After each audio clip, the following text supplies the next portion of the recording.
Welcome to Levels of Connection, where we discuss how human connections work and why they're so important. Welcome to another episode of Levels of Connection.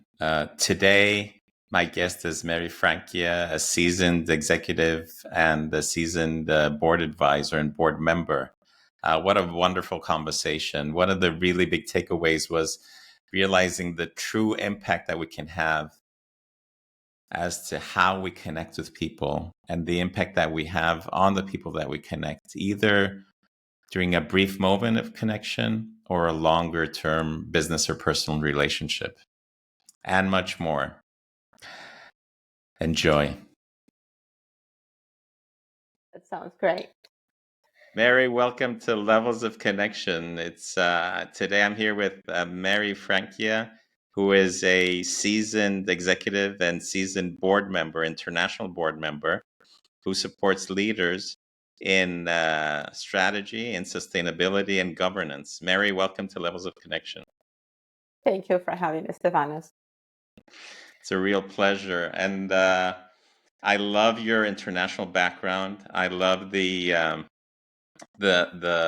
seasoned member of all these teams that create companies with strategy and with governance and with compliance, and having this dynamic between balancing the soft aspect and the hard aspects of the business world. And the fact that your background is from Peru and being an international seasoned executive brings a lot of dynamics in the conversation. So let's start with what connecting means to you, Mary.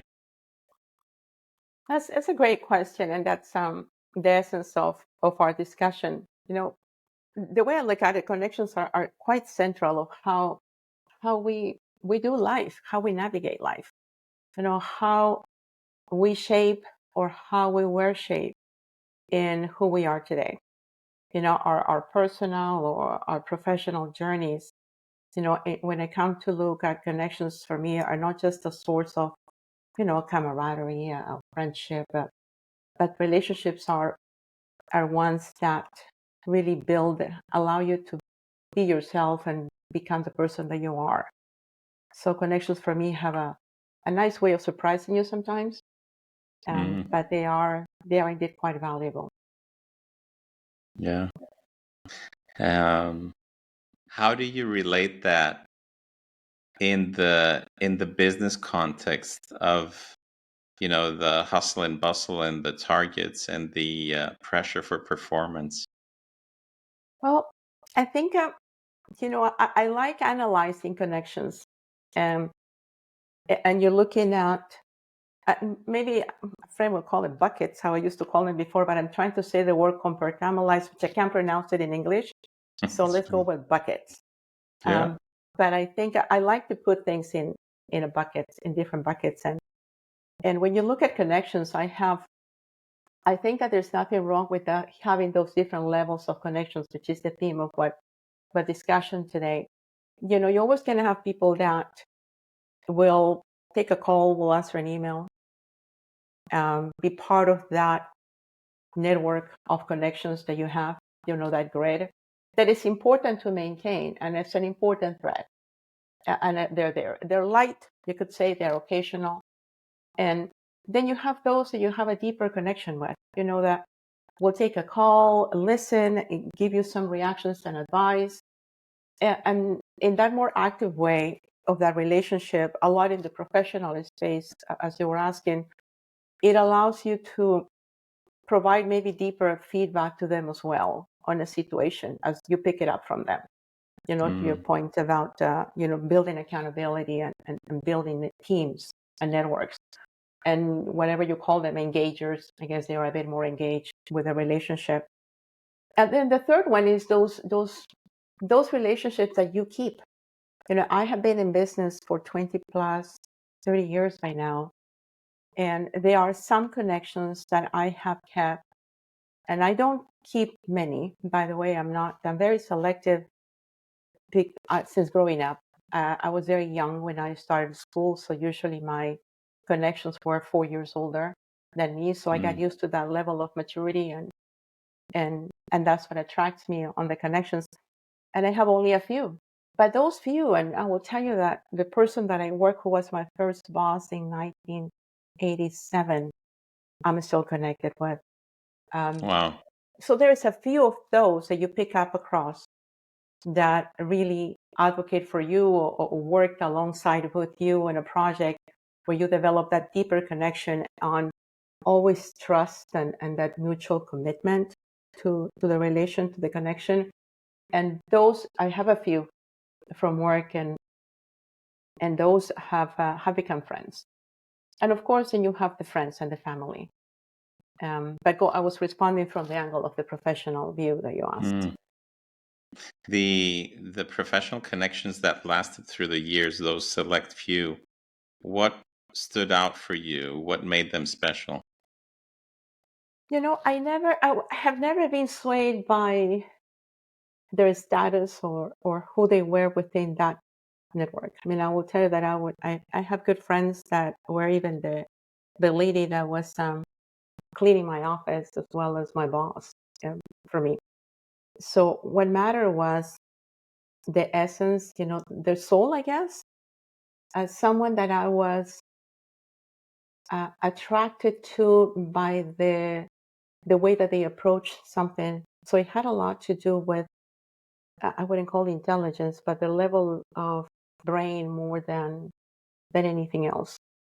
So Mm. someone that can think on their feet, someone that was good at their job, someone that was trustworthy and whose ethics aligned to mine.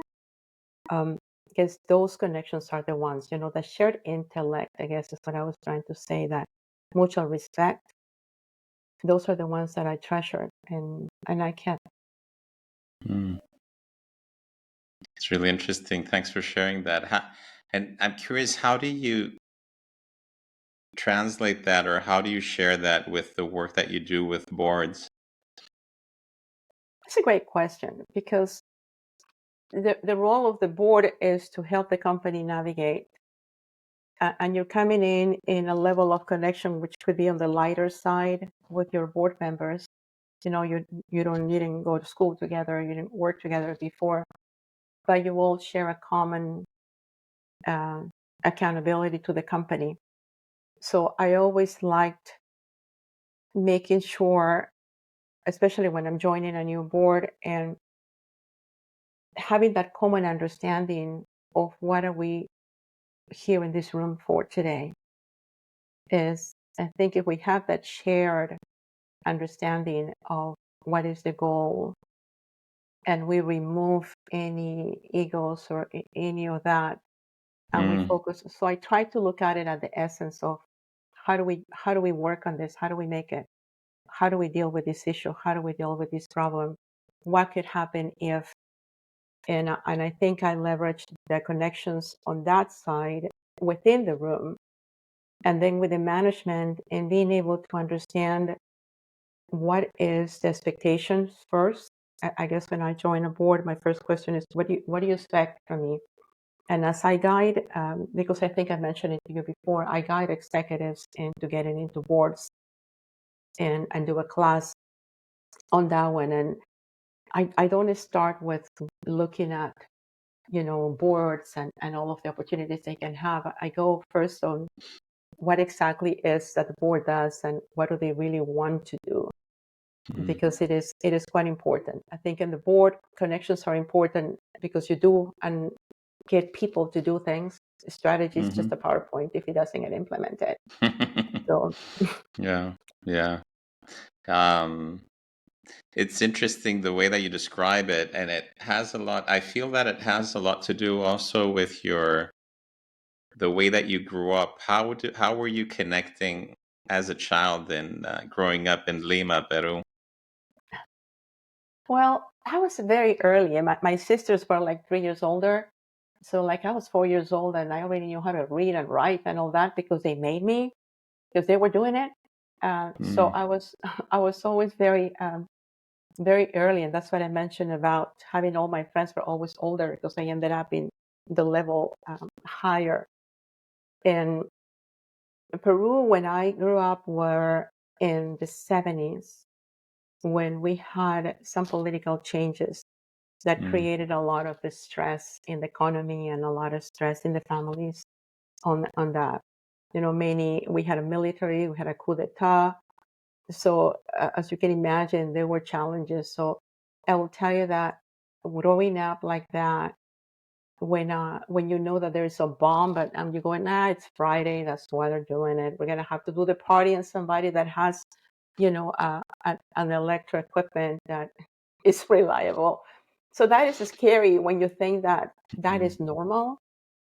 But at the same time, coming into the United States or Europe or other countries where you could say, and I say that with marks, that we don't worry much about that, but in the world that we live today, we do.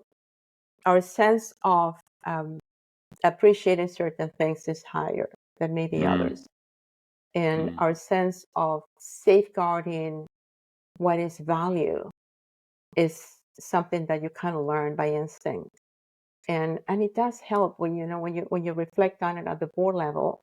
My role is always been in protecting and creating value, Mm, and kind of going out of the box and thinking on an approach, focusing on what matters rather than what yeah. people say that we should do. It sounds like it helped you have a very clear filter as to how to prioritize things. Yeah, and it helps you as well into reading people Mm. and being In able. what way? Talk to me more about that. I mean, that's really interesting. Well, in corporate world, I mean, a funny story. I remember once when I joined a firm, and I used to have lunch with my boss every week. He was the CEO. So I would tell him, hey, I'm learning their language. And at that time, I'm learning Dutch. Um, and actually, I was learning Dutch, but it was more about the approach and the culture. So that being able to work with different countries and coming from a different country as well, Mm. for them, I was the American, but I really wasn't. Um, it was the languages, the culture. It allows you to maybe leverage that into understanding what comes from them and what's important. So, and what I mean in reading, we all have some very basic things that we all want, Yeah. um, and we want to belong, we want to be loved, we want matter. So when you look at those things, I remember I bought a book once when I went to a conference, and it's like how to work with people you can't stand. That was the title of the book. Yeah. I think I gave it away years ago. Yeah, I don't think I have it, but it was a good analysis on that one. It was from a psychologist to make sure that you understand where people were coming from and what Mm. mattered to them. Because when you need them to do something, you need to know what's important. And I guess to answer your question, that's what I meant about reading people. Really understanding their point of view and what do you start with what's most common with another person or what's different? What's your there's no right or wrong. I was just curious as to how you view that when you approach somebody or when you're connecting with somebody. I think I don't know what is the answer either. I think it's just commons probably. I can tell you, I'm usually people that can understand and being able to build up. I'm an introvert. I'm not an extrovert. A lot of people think I am, but I'm not. So I could be happy, in a corner for a while. But it's being able to respect their view.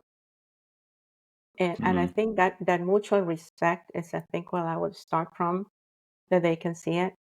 Because when you are truthful, when you're authentic, I think it's just doors open a little faster and people mm, open up. So, yeah, and I became yeah, like the go to person because everybody opened up to me, uh, which was good when you're doing a strategy because you needed to know what to fix. yeah, yeah. And how do you view, because you work with many teams, high level teams, many people across different regions, and that many times can get overly busy. How do you connect with yourself in order to recharge? Oh, that's a great question. I think we're just talking about I think I used to coach executives as well at some point within the firm, when they assign you to an exec that is coming up on the ranks.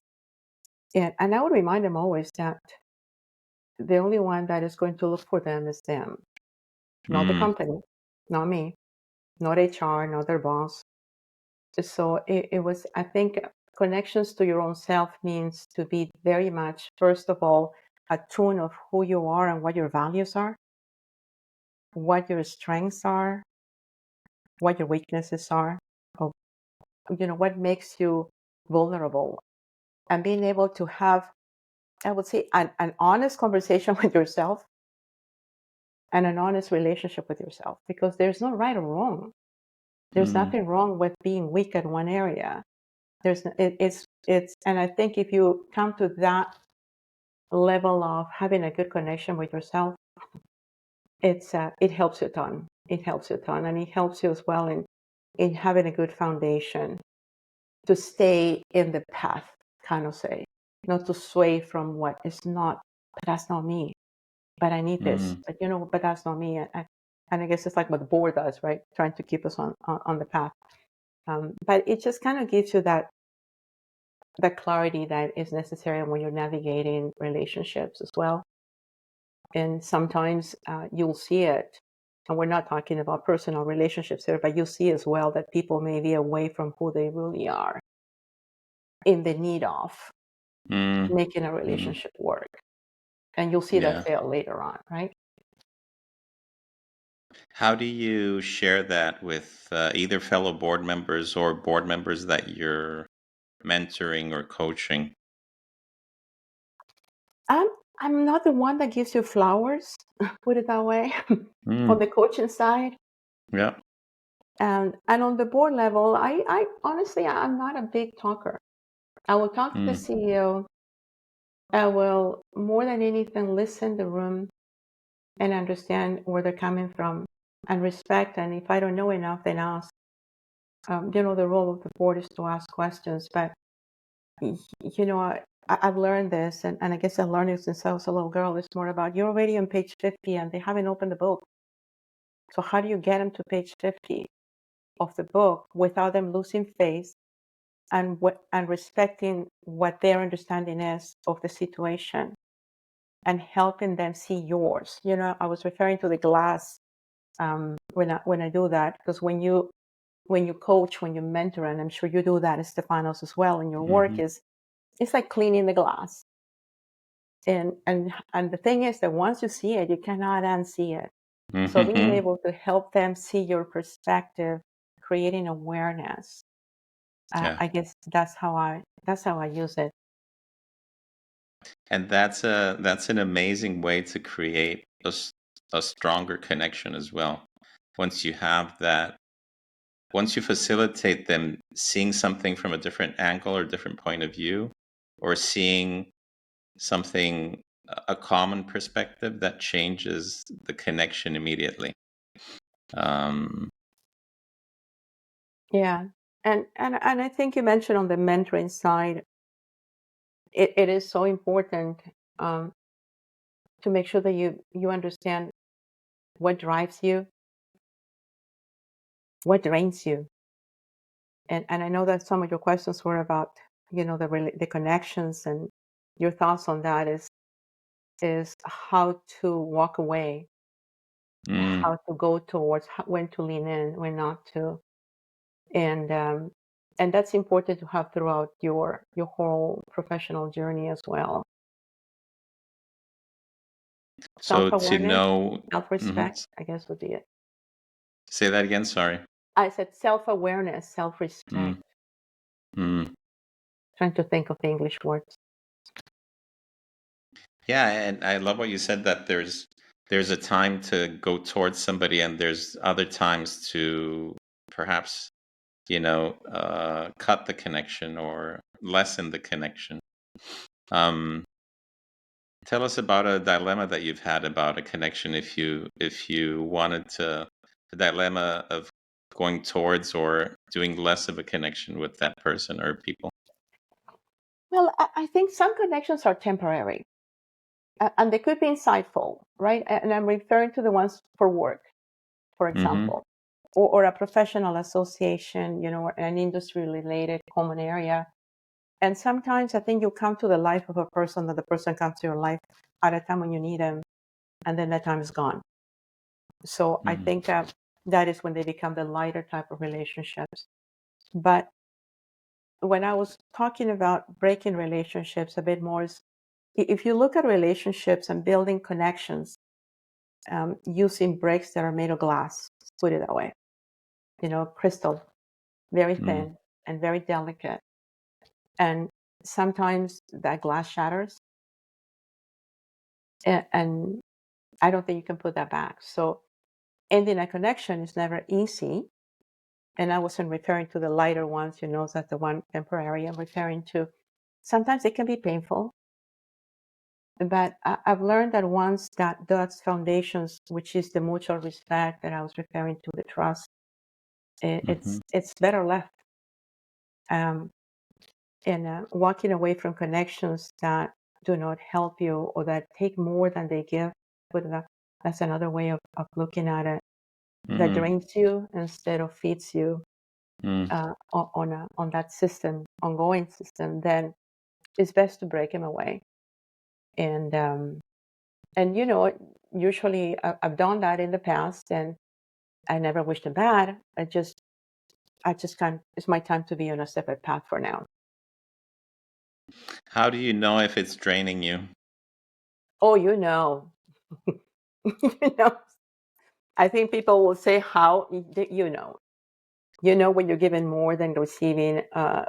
When you don't feel like you're learning anything, when you feel that it's always you covering it. Mm. And it also happens when you look at connections at work, when it's time to go and do something different because you're given too much and there's nothing that you're picking up on your job, when it's a good time to swap and maybe move up and ask for a more challenging kind of work. And that is Mm. more of the relationship with yourself, I guess. But I think right? What do you think? It's for each one. It may be different, but yeah, I'm usually just extremely tired, and like you said, feeling that I'm doing all the work. So it feels like extremely one-sided versus a win-win versus a we're on the same path walking together and going. We may have disagreements, of course, which is natural, but at Hmm. least we're on the same street, the same path to that common vision that we have. Yeah. Disagreements are always natural, but when it's a struggle to to keep communicating in a way that is constructive time after time, then you start reevaluating what's going on, if it's working really or it's not working, if it's neutral or it's one-sided. And it can be there can be periods where it is one-sided. Hmm. uh, and I love what you said about self-awareness. So it's important to be self-aware and to analyze and to see which period you're in, and how conscious are both sides about what is happening in the relationship. um, Talking about change and about um, sort of planning into the future. If we were 5 years from today and you were looking back, is there something, and they were amazing 5 years in the connecting phase of your life, what would be amazing about it? What did you differently the last 5 years and it was so amazing for you? That's a good question, Stefanos. I think if you close your eyes and you look at where are you and who's with you, and I think for me is to keep the connections that I have, my family, my kids, my closest friends, and like I said, I only have a few, Mm. and some of those are people that I'll tell you a fun story. One of them, Tim. Hey Tim, in case you hear this one. So he puts a note in LinkedIn, and I haven't. I think we connected in 2004. Tells you how old that is. industry-wise, because we're both in telco. I was at that time with Philips, and we were doing projects on the whole connected home. Anyway, so he puts a note in LinkedIn, and I just wrote, and I said, I missed you. And I did. It's been a while. So we're on the phone that day on a video call, and I hadn't talked to him since 2019. But you know what? It was like the day before. It was catching up again in what he's doing and what things are a challenge and what happened in personal life, what happened at work, where are we in that project that he was doing. So it's nice when you have that level. It's like going into a time capsule that has got all the data there. And I guess that's how my brain works. So those relationships, it's like the day before. And I have a few of those, and I think success for me would be to keep those love connections that I have, and to maybe embrace some new ones. What's regarding the new ones? What's a dream connection, if you'd like? What's a dream connection for you to make? Well, my kids, I have two boys, Vito and Gino, and they are 29, 22. So probably dream connections for me in that future would be to be part of their lives as their lives expand. And I meant connections with, who knows, the wives, the partners, the kids, and I think that's what I meant by that. Yeah. And those be incredible connections, and it will allow you to think differently. Challenge you to grow, challenge you to help them. The impact that you can have on the life of a person is some people don't realize what they can do, the value they can create, and the damage they can create. Yeah. What's a connection in your life that had an amazingly positive impact on you? Well, always my mom. I think growing up, my mom was super strong. She's passed away now. That she was very, very strong. And being a woman, being a youngest of five, I think my mom, by then, she kind of gave up, so she wasn't very strong on me anymore. She had already put up with all the other four, which is like, yay, pre-Mary, the last one. But I always had the ability to go and do what I wanted, meaning that I wanted to study this, I wanted to go that, and there were no barriers. So it wouldn't be like a wild horse, but a bit of that freedom. And I think that is the part that sometimes you don't see in cultures growing up. We tend to kind of block a child's innovation and make him fit it within boxes. And I think that is the impact that was for me, was my mom. And did that freedom that she gave you, did that affect the way that you connect with either your family or in business? Yeah, I'm definitely that laissez-faire kind of style. I have learned that it doesn't always work because they haven't been managed like that before. Uh, but I've always, people like coming to work for me. And it was mainly because it was about seeing their potential and helping them open it up. And it was a bit of a coaching session every time with every one of them. But that's what you do as a manager, right? And on the Yeah. kids, yeah, fun though. But I remember my first one. I was taking him to, the first day you take him to school and kindergarten, and the kid turns around and tells the nanny, "Go home," and he goes, "Mom, bye." I mean, there wasn't a feeling like I cry. It's like, and then one of them goes to college. I'm like, "You're not calling." The kids are calling, and he was 16, and I was in France, and the kid is in Wow. Colorado, and he goes, "Mom, I have a good head on my shoulders. I'll call you if I need something."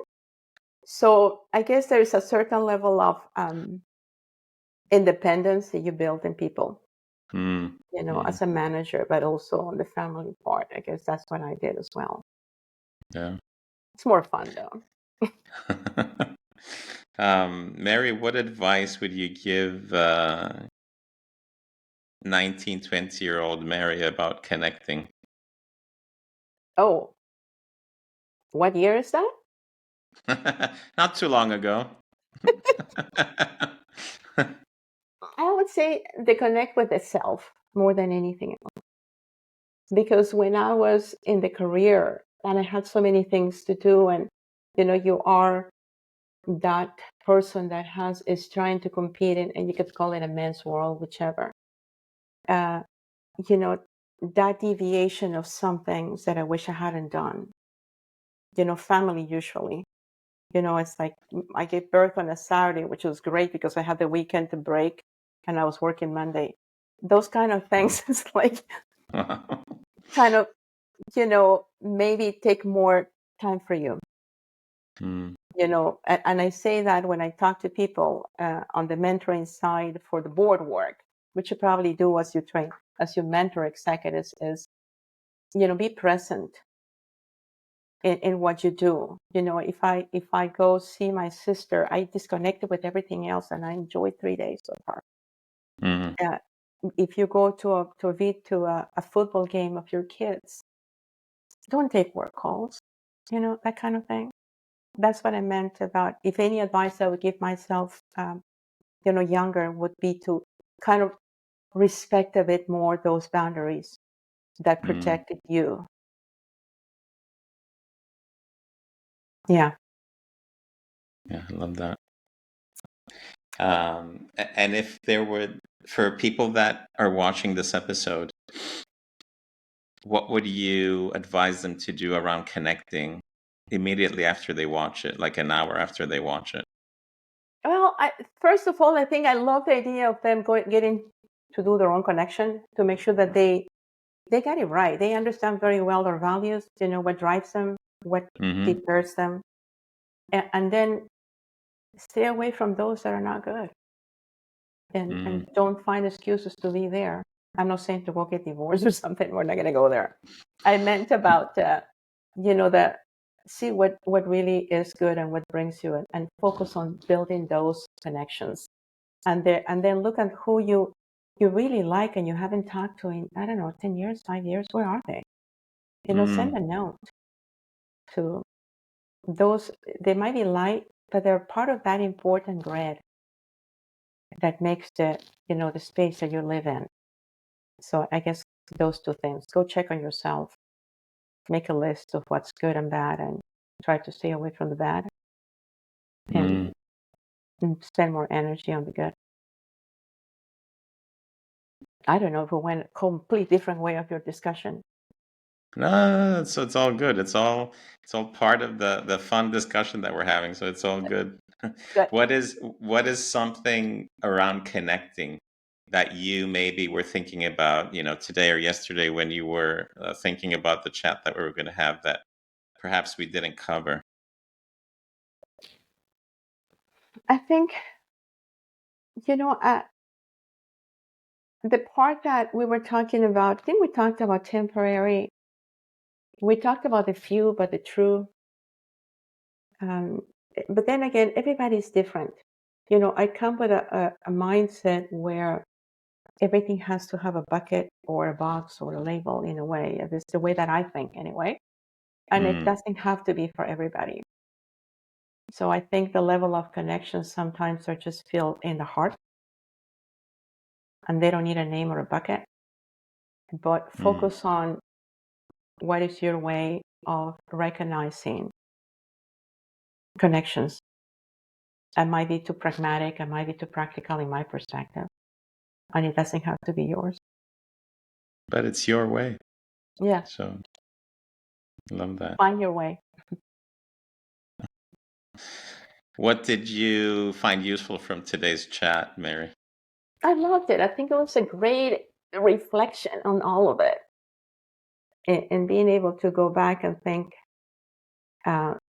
what connections meant for you, and it makes you think about, do you regret anything across those connections that you have done across your life, or the way that you built some of those connections or not. And I think it was a great reflection on what I had mentioned before about the impact that you can have on the life of a person by the way that you connected with them. even if it was temporary. Oh, yeah. It's I think that was a good insight of reflecting on our call today. Thank you for sharing that.